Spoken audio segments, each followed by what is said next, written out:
Малята, сьогодні я розповім вам про найменших жителів нашої планети. А про яких ви дізнаєтесь, коли відгадаєте загадку. Корисна комаха є, діткам медок дає. Полосата і мала називається бджола. Це червона намистинка, має крильця у краплинках. Невеличка, гарна дуже, упізнай її, мій друже. На твою долонечку прилетіло сонечко. Що то є за гість? Ніжок має 6, аж 4 крильця має, по квітках собі літає. Так, вірно, це метелик. Цей маленький робітник змалку працювати звик.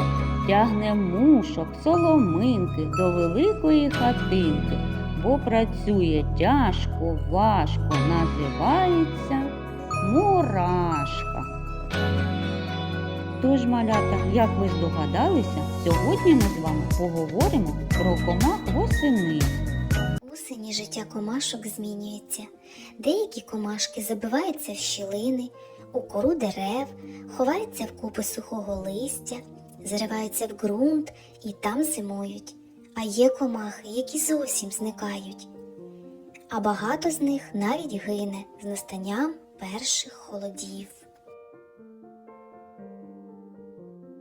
Сонечко шукає собі місце для зимівлі під корою пеньків, ховається в моху, під опалим листям, а найкмітливіші ховаються в квартирах і будинках.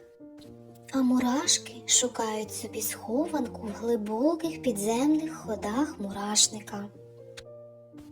З настанням холодів бджілки не впадають в сплячку, вони перестають рухатись і збиваються в купу, зігріваючи одна одну. Метелики лимонниця і кропив'янка забиваються в дупла, під кору дерев, ховаються на горищі і сидять ледь живі в очікуванні тепла. Майже всі оси живуть до осені. З настанням холодів вони гинуть, залишаються лише молоді самки.